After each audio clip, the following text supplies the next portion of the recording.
प्यारे बच्चों, बहुत बहुत स्वागत है नवसृजन एकेडमी में आप सबों का। आज का ये क्लास 8वीं कक्षा पास करके या 8वीं कक्षा का एग्जाम दे करके 9वीं कक्षा में जाने वाले उन सभी विद्यार्थियों के लिए हैं। और ये क्लास जो आज का होने जा रहा है, यह पहला क्लास है जो कि इंट्रोडक्टरी क्लास है नंबर सिस्टम पे। पहला चैप्टर नंबर सिस्टम जो है 9th क्लास मैथमेटिक्स का, उसका ये इंट्रोडक्टरी क्लास है। आपको जानकारी के लिए मैं इतना बता दूं कि आपको इस चैनल के माध्यम से फ्री बैच उपलब्ध कराया जाएगा, जिसमें मैथमेटिक्स और अन्य विषयों की पूरी तैयारी की जाएगी। और आज का ये जो इंट्रोडक्टरी क्लास है हमारा, उसको पढ़ने के बाद, उसको देखने के बाद आप बिल्कुल ये समझ जाएंगे कि आपको इस चैनल के माध्यम से जो पढ़ाया जा रहा है वो आपके लिए कितना ज़्यादा सुटेबल या कितना ज़्यादा फायदेमंद है। तो आप इस वीडियो को पूरा देखें, स्किप ना करें। आइए हम लोग बिना किसी भी प्रकार का समय गंवाए हुए अपने क्लास को शुरू करें।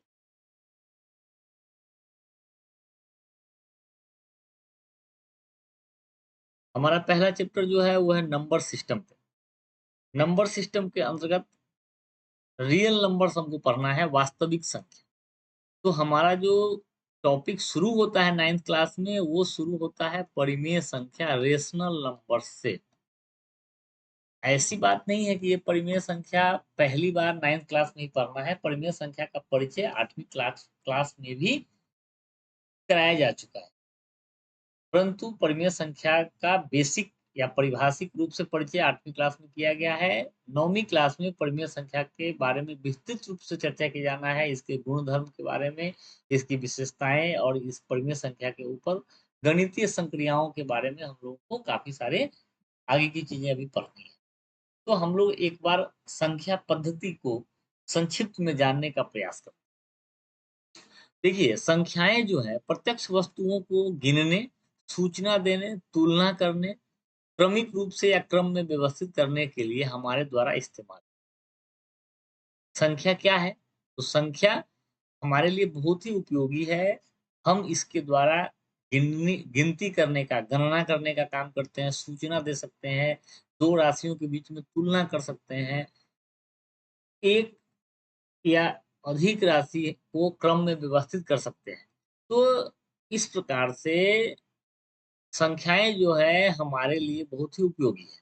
तो मनुष्य द्वारा सर्वप्रथम गिनती के लिए इस्तेमाल किए जाने वाली संख्याओं का एक समुच्चय विकसित। ये जो संख्या था, गिनती के लिए वह स्वाभाविक रूप से ही प्राकृतिक प्रतीत होता था। कौन वैसी संख्या है? तो एक से शुरू होकर के जो हम गिनती स्टार्ट करते हैं, ये जो संख्या है यह गिनती के लिए ही प्राकृतिक रूप से लगता है बनाया गया है।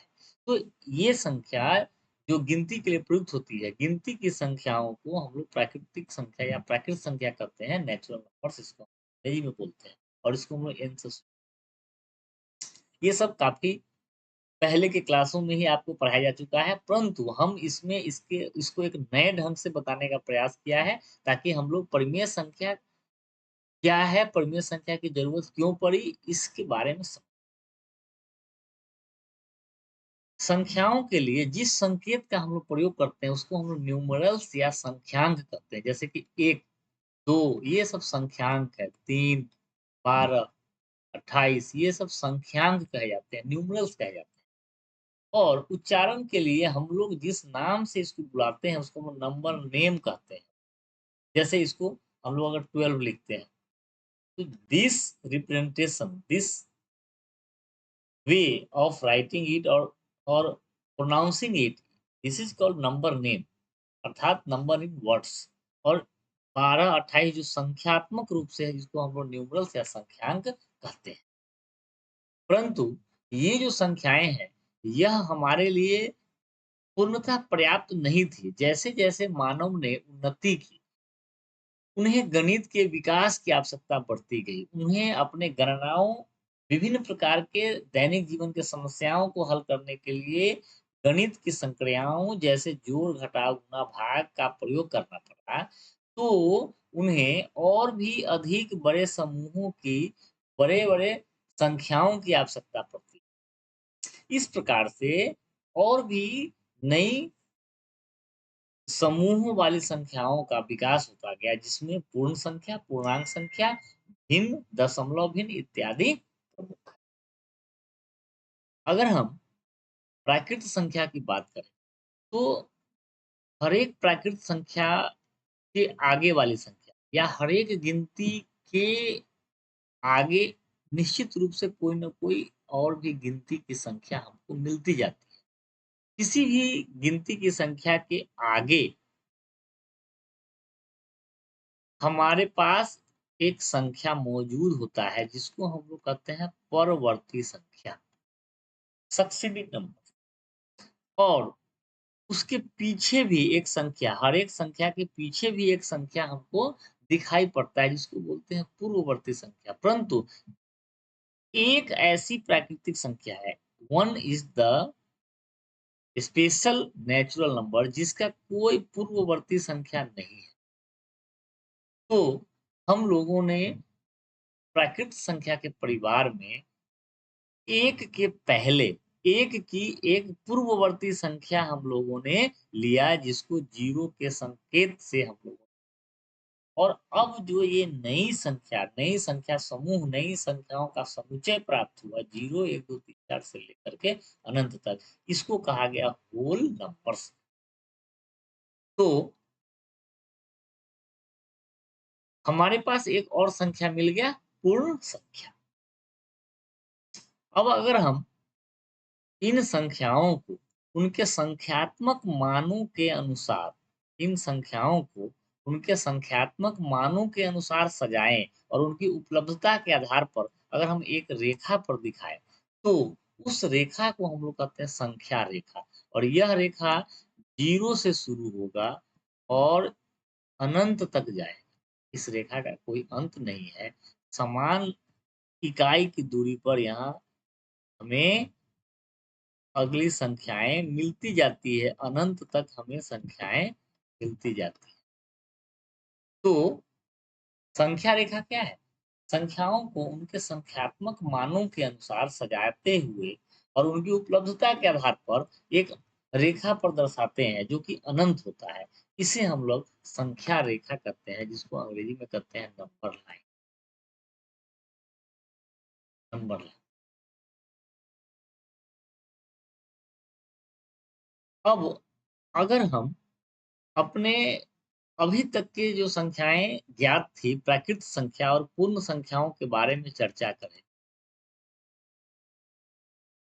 तो हम यह पाते हैं कि विभिन्न प्रकार की गणनाओं के लिए ये दोनों संख्याएँ पर्याप्त नहीं हैं।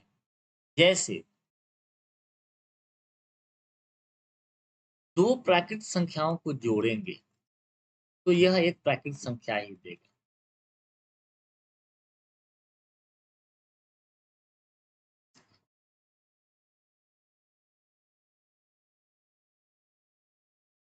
अगर 2 पूर्ण संख्याओं को जोड़ेंगे, तो भी यह हमें एक पूर्ण संख्या ही देगा।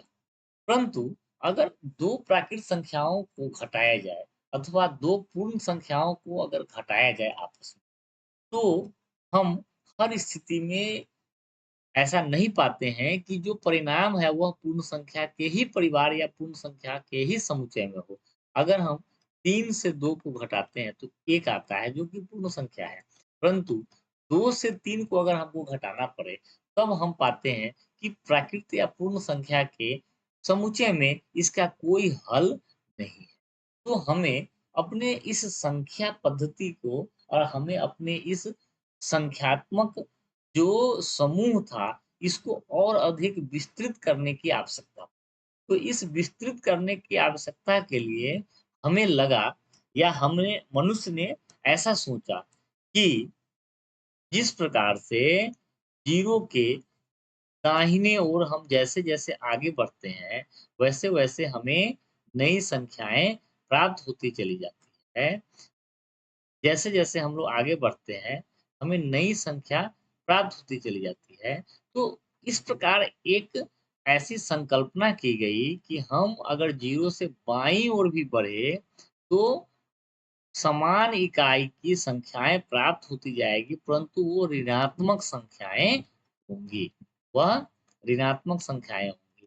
यह उसी प्रकार से है जैसे एक धरातल है और इस धरातल पर एक बिल्डिंग बन रहा है, तो जितना उसके ऊपर का तल्ली है, वह 1 तल्ला, 2 तल्ला, 3 तल्ला इस तरह से कहा जाएगा और अगर उसमें बेसमेंट भी बनाया जाए, तो उसके नीचे का तल्ला को -1 तल्ला और एक नीचे बेसमेंट बना दिया जाए तो ऋणात्मक रूप से ये दूसरा तल्ला, ऋणात्मक रूप से ये तीसरा तल्ला हो।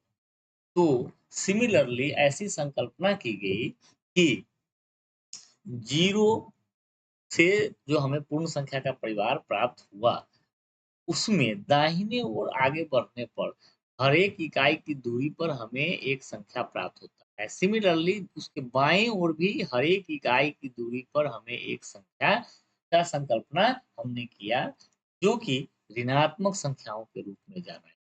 0 न तो धनात्मक है और न ऋणात्मक। इसके दाहिने ओर जितनी भी संख्याएँ थी, वो सब धनात्मक संख्या और जो बाएँ ओर जो संख्याएँ संकल्पना की गई, वो ऋणात्मक संख्या के रूप में जाना गया। तो इस प्रकार से हमें एक और संख्याओं का समूह प्राप्त हुआ, जिसे हम लोग इंटीजर्स कहते हैं, जिसे जेड और आई से सूचित करते हैं। और इंटीजर्स में शून्य और उसके बाईं ओर की सभी धनात्मक संख्याओं के साथ-साथ ऋणात्मक संख्याओं का भी एक समूह प्राप्त हुआ। अब हम इस समूह के साथ अर्थात पूर्णांक के साथ जोड़, घटाव और गुणा इसकी अगर हम संक्रिया करेंगे, तो हम ये पाते हैं कि 2 पूर्णांकों का जोड़, 2 पूर्णांकों का घटाव, 2 पूर्णांकों का गुणा, 2 पूर्णांकों का गुणा तक हाँ, भाग की चर्चा अभी नहीं करेंगे, उसका तो अलग हम तो 2 पूर्णांकों का जोड़, घटाव और गुणा, हम क्या देखें कि यह भी पूर्णांक संख्या के ही समूह में होता है। अब हम एक उदाहरण पर विचार करें। ये उदाहरण इस प्रकार है कि अगर एक पिज़्ज़ा है, एक पिज़्ज़ा को 4 दोस्तों में बराबर-बराबर ढंग अगर बाँटना होगा, तब हम लोग क्या पाते हैं कि यह एक इकाई का ही अंश है। एक एकक, एक इकाई का अगर कोई अंश या हिस्सा की बात करना पड़ जाए, अगर हमें अपने गणना के अंतर्गत कभी एक इकाई के हिस्सा की बात करना पड़े, तब पूर्णांक संख्या ये जो संख्या रेखा पर जितनी संख्याएँ हमें दिख रही है, यह हमें अपने उस हिस्से के बारे में कुछ जानकारी नहीं दे पाएगा। उस हिस्से को यह संख्या रेखा जो है अभी तक हम लोग को नहीं दर्शा पाए।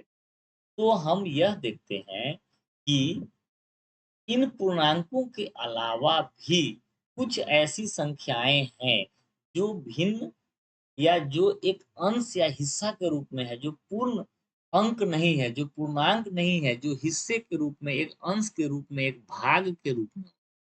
तो इस इंटीजर्स के बाद एक और संख्या का हम लोगों ने समूह सोचा, जिसे हम लोग फ्रैक्शन या भिन्न के नाम से जानते हैं।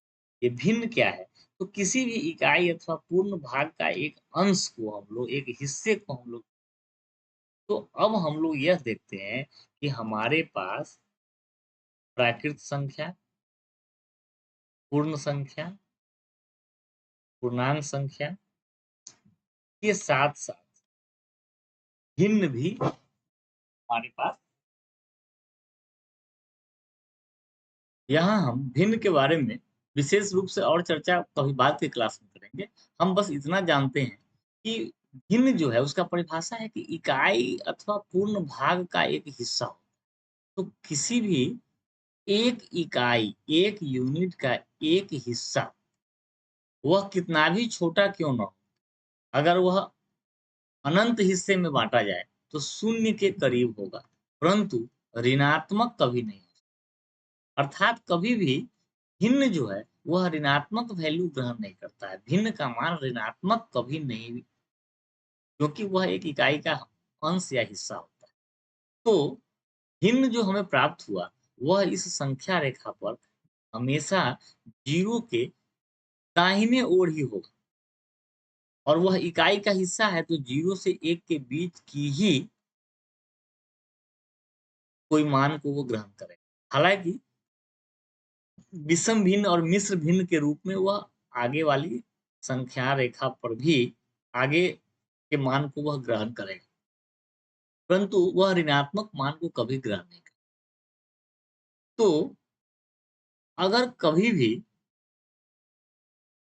ऋणात्मक अर्थात 0 के बाईं ओर संख्या रेखा पर अगर कोई भिन्न के रूप में अगर ऋणात्मक संख्या, इस तरह की संख्या को अगर रिप्रेजेंट करना हो, तो ये जो संख्या है, यह भिन्न नहीं कहलाया जा सकता है। तो भिन्न जो हमें प्राप्त हुआ, वह इकाई का एक अंश है और वह निश्चित रूप से शून्य के दाईं ओर है और वह धनात्मक मान ही ग्रहण करेगा। अब इस भिन्न में थोड़ा-सा चर्चा और कर लेते हैं कि एक दशमलव भिन्न का भी कांसेप्ट लाया गया, जिस भिन्न का हर 10 या उसका कोई घात है, तो हम लोग उसको एक अन्य प्रकार से दशमलव का प्रयोग करते हुए लिखते हैं, जिसे हम लोग दशमलव भिन्न कहते हैं, जैसे 2/10 को दशमलव 2। तो हम लोग अभी इसको विस्तार में नहीं जाते हैं, हमारा फ़ोकस नंबर सिस्टम में परिमेय संख्या के ऊपर है। आज का जो हमारा क्लास है, वह परिमेय संख्या के परिचय और बैकग्राउंड के बारे में है, तो हम लोग उस पे फ़ोकस। तो हम लोग एक बार शुरू से देख लें, हमारे पास सबसे पहले गिनती के रूप में प्राकृतिक संख्या आई, नेचुरल नंबर्स। फिर हमने उसके परिवार में 0 को शामिल करते हुए होल नंबर्स को समझा। होल नंबर्स के बाद हम लोगों ने गणना करने के क्रम में जोड़ या घटाव के रूप में संख्याओं का या सॉल्यूशन का पूर्ण रूप से सॉल्यूशन नहीं पाना, इसके समस्या को समाधान करते हुए हम लोगों ने पूर्णांक संख्या के बारे में सोचा, जो कि ऋणात्मक भी होगा। धनात्मक संख्याएँ 0 और ऋणात्मक, ये सब मिलके पूर्णांक संख्या कहलाई। और उसके बाद एक संख्या और आया जिसको हम लोग फ्रैक्शन बोलते हैं, भिन्न। परंतु भिन्न जो है वो ऋणात्मक कभी भी नहीं होता।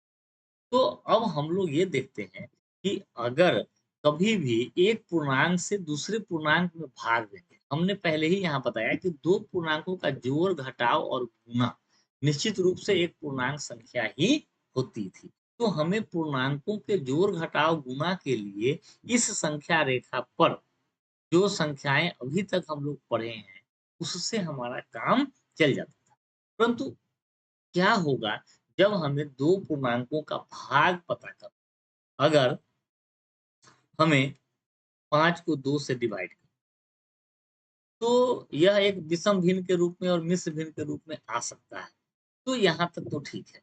लेकिन अगर -5 को 2 से डिवाइड करना, तो इस प्रकार से जो संख्या अभी आ रहा है, यह पूर्णांक संख्या के रूप में भी नहीं है, न भिन्न के रूप में है, तो इसको हम कौन-सी संख्या बोलेंगे? इसको हम किस ढंग से, किस रूप में परिभाषित करेंगे? इसको हम कैसे दर्शाएँगे? तो 2 पूर्णांकों के भाग या 2 पूर्णांकों के अनुपात के लिए ही हमारे पास परिमेय संख्या का कांसेप्ट लाया गया। हम लोगों ने परिमेय संख्या जो इंट्रोड्यूस किया या परिमेय संख्या की जो संकल्पना आई, वह 2 पूर्णांकों के अनुपात के लिए ही आया। 2 पूर्णांकों के भाग के लिए ही परिमेय संख्या का कांसेप्ट आया है। तो 2 पूर्णांकों के जो अनुपात हैं, उन्हें हम परिमेय संख्या, अर्थात वैसी संख्या जो p बटा q के रूप में हो अथवा जिसे p बटा q के रूप में लिखा जा सके, जहाँ p एवं q पूर्णांक है।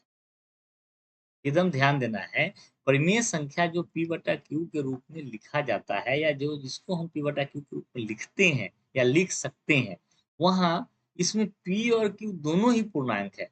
किंतु q 0 नहीं ले सकते हैं, क्योंकि 0 से किसी भी संख्या में भाग देना अपरिभाषित है।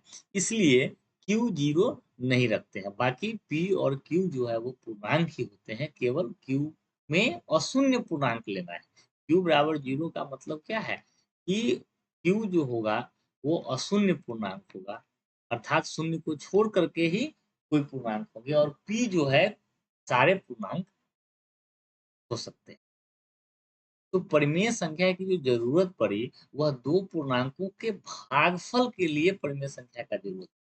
दो पूर्णांकों, इसलिए हम इसका परिभाषा यह देंगे कि दो पूर्णांकों के अनुपात को परिमेय संख्या, अर्थात जब भी हम अनुपात निकालेंगे अर्थात भाग देंगे, तो जब हम दो पूर्णांकों का भाग करेंगे तो वह p बटा q के रूप में ही होगा, जहां p भी परिमेय है, सॉरी पूर्णांक है, और q भी पूर्णांक है, लेकिन q अशून्य पूर्णांक है, नॉन जीरो इंटीजर्स।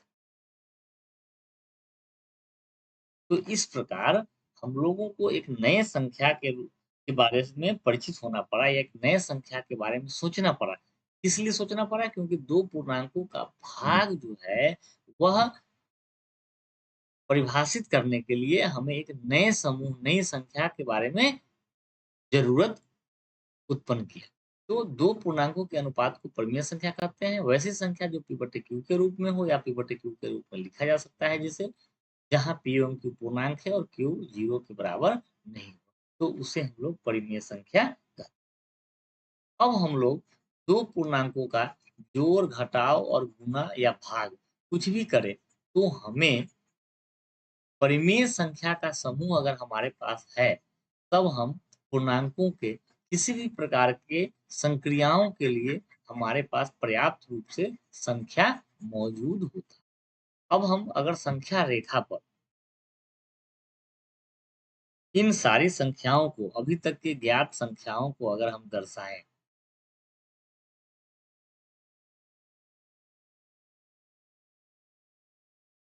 तो हम 0 के दाईं ओर धनात्मक संख्या और 0 के बाईं ओर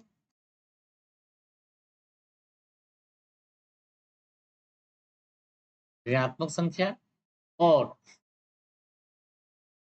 ये 0 से 1 अर्थात अथवा 1 से 2 अथवा 2 से 3, किन्हीं भी दो इकाइयों के बीच में असंख्य बिंदु है, और इस प्रकार इनके बीच में असंख्य रूप से जो संख्याएं उपस्थित है, 0 से 1 के बीच में, अथवा 1 से 2 के बीच में, अथवा 0 से -1 के बीच में, -1 से 2 के बीच में, -2 से 3 के बीच में, किसी भी दो इकाई, ऋणात्मक दो इकाई या धनात्मक दो इकाई के बीच में असंख्य रूप से जो संख्या रेखा पर बिंदु है, इन दोनों पूर्णांकों के बीच में असंख्य रूप से हमें जो संख्या प्राप्त होगा वह निश्चित रूप से कौन सी संख्या प्राप्त होगी, कौन सी संख्या होगी, परिमेय संख्या ही होगी। और इसके अलावे दो पूर्णांकों के अनुपात के रूप में हम जितनी भी पूर्ण या प्राकृत संख्या है या पूर्णांक संख्या है, 0 को भी 0/1 के रूप में, 2 को 2/1 के रूप में, -3 को -3/1 के रूप में लिख सकते हैं। तो कहने का मतलब ये है कि जो प्राकृत संख्या है, जो भी पूर्ण संख्याएं हैं, और जो भी पूर्णांक संख्याएं हैं, इवन जो भी भिन्न है और जो भी दशमलव भिन्न है, अभी तक हम जितनी संख्याओं के बारे में हम लोगों ने, इन सभी संख्याओं को दो पूर्णांकों के अनुपात के रूप में लिखा जा सकता है, या दो पूर्णांकों के अनुपात के रूप में ये होते भी हैं। भिन्न तो दो अनुपात के रूप में दिखते भी है, दशमलव भिन्न 5/10 एक दशमलव भिन्न है, तो ये तो भिन्न जो है दो पूर्णांकों के अनुपात के रूप में दिख ही रहा है। परंतु जो प्राकृत संख्या है, जो पूर्ण संख्या है, इसको भी दो पूर्णांकों के अनुपात के रूप में दिख सकते हैं, एक अगर हम हर के रूप में ले लें तो इस प्रकार से सभी प्राकृत संख्याएं, पूर्ण संख्या, पूर्णांक संख्या, भिन्न और दशमलव भिन्न, ये सभी परिमेय संख्याएं हैं। और इसके अलावे दो पूर्णांकों के बीच में असंख्य रूप से, अनंत रूप से परिमेय संख्या हम प्राप्त कर सकते हैं अनुपात के रूप में। तो ये परिमेय संख्या का परिभाषा आशा है आप लोगों को समझ में आया होगा कि परिमेय संख्या क्या है, परिमेय संख्या की आवश्यकता क्यों पड़ी और हम लोग बार-बार जो ये परिभाषा सुनते हैं P बटा Q के रूप में लिखा जाता है या जो P बटा Q के रूप में हो, तो इस P बटा Q का रूप का मतलब क्या है? इसका सीधा मतलब है कोई भी संख्या जो 2 पूर्णांकों के अनुपात के रूप में 2 पूर्णांकों के भागफल के रूप में है या जिसको भागफल के रूप में लिख सकते हैं, वो सभी परिमेय हैं। इसीलिए इसका नाम ही है रेशनल नंबर। रेशनल शब्द जो है किससे बना है? रेशियो से और रेशियो का मतलब ही होता है अर्थात 2 पूर्णांकों के अनुपात का जो वैल्यू है वही परिमेय। तो आशा करता हूँ आप लोगों को ये इंट्रोडक्टरी क्लास जो है पसंद आया होगा। आप इस चैनल के माध्यम से पूरे विस्तृत रूप से अपने सिलेबस को और जितना भी आपका कोर्स है उसको फ्री में पढ़ेंगे। ये फ्री बैच होगा बिना किसी बकवास के, बिना किसी ब्लफिंग के। हम केवल पढ़ाई और संकल्पना, कांसेप्ट पर आधारित पढ़ाई में विश्वास रखते हैं और हम उसी पर फ़ोकस करते हैं बिना किसी बकवास के। अब हम कुछ संख्याओं के बारे में चर्चा करेंगे जो आपको पहले के क्लास में पढ़ना था। आप इन संख्याओं और इसके अलावे कुछ और भी टॉपिक्स हैं जैसे विभाज्यता का नियम है। इन सब के बारे में जैसे गुणनखंड है, गुणज है, इन सब के बारे में खुद से पढ़ने का प्रयास करें। अगर आप पिछली कक्षाओं में पढ़े हों तो इनको आप एक बार रिवाइज कर लें। इन सब का उपयोग ये जितनी भी संख्याएँ हम लोगों ने जितने भी टॉपिक्स यहाँ लिखा है, इन सब का उपयोग हमारे अगले ही क्लास में परिमेय संख्या के बारे में जब विस्तृत रूप से हम पढ़ेंगे, तो इन सभी टॉपिक्स का हमें ज़रूरत होगा। तो आप इन सबों को पढ़ लें अथवा अगर आप इन टॉपिक पे अगर डिटेल्ड क्लास चाहते हैं, तो निश्चित रूप से आप कमेंट्स करें। आप इस वीडियो पे कमेंट्स करें, हमें अच्छा लगेगा, हमें भी अपने आप को, अपने क्लासेस को और अधिक कन्क्लूसिव बनाने में और अधिक अच्छे ढंग से आपके समक्ष उपस्थित होने में हमें सुविधा होगी। तो आप इनको रिवाइज़ करें अथवा अगर आप डिटेल रूप से अगर क्लास चाहते हैं, तो निश्चित रूप से कमेंट्स करें। हम फिर अगले वीडियो में बहुत जल्द मिलेंगे। बहुत-बहुत